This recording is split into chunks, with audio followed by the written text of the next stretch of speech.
12वीच्या पेपरला जाणाऱ्या विद्यार्थ्यावर काळानं घाला घातला। डोंबिवलीतील सोहम कटरेचा लोकलमधून पडून मृत्यू झाला। मुंब्रा कळव्याच्या दरम्यान सोहम लोकलमधून पडला आणि लोकलमधील गर्दीमुळे तोल जाऊन तो पडल्याची शक्यता वर्तवली जाते। डोंबिवलीमधील सोहमचं कळव्यामध्ये परीक्षेचं केंद्र होतं। आपण नक्की काय घटना घडली याचे सविस्तर अपडेट जाणून घेऊयात। अक्षय भाटकर आपल्या सोबत आहे। अक्षय, काय नक्की घटना घडलेली आहे? अतिशय हृदयद्रावक अशी ही घटना आहे। दीपक, अतिशय वाईट आणि दुर्दैवी अशी घटना आहे, कारण की आज पहिलाच दिवस होता 12वीच्या परीक्षेचा।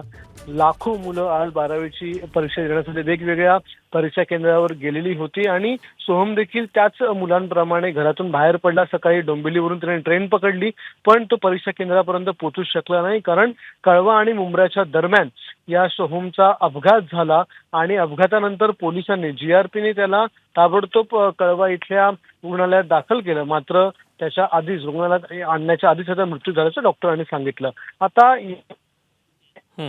तो अतिशय महत्वाची घटना आहे, कारण की कळवा आणि मुंब्राच्या दरम्यान असे अनेक अपघात याच्या आधी देखील झालेले आहेत आणि ज्यांचं कारण एकमेव आहे, ते म्हणजे गर्दीमुळे अनेकांचे तोल जातात आणि ते खाली पडताना त्यांचा मृत्यू होतो। आता सोहमचा देखील अपघात जो आहे तो नेमका याच गर्दीच्या कारणामुळे झाला का, हा हे तपासावं लागणार आहे आणि शक्यता हीच सांगितली जाते की गर्दीमुळेच त्याचा तोल गेला आणि तो खाली पडला, शेवटी त्याचा दुर्दैवी मृत्यू झाला।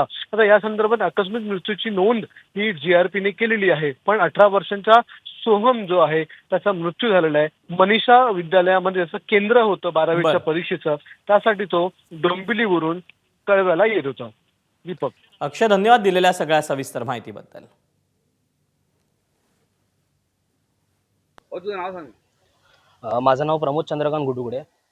माझा मामाचा मुलगा सोहम सचिन कटरे आज सकाळी दुःख निधन झालं ट्रेनमधून पडल्यामुळे। मला शासनाला हीच एक नम्र विनंती आहे हात जोडून की सकाळच्या टायमिंगला एवढी गर्दी असते।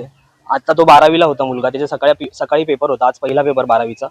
तो मला असं वाटतं की काहीतरी म्हणजे लहान मुलं बोर्डाची एक्झाम असते 10वी 12वी सेंटर्स सगळीकडे इकडे तिकडे असतात, तर शासनाला माझी हीच नम्र विनंती आहे की त्यांच्यासाठी एक अशी वेगळी सुविधा करावी की असे अपघात पुढे होऊ नये।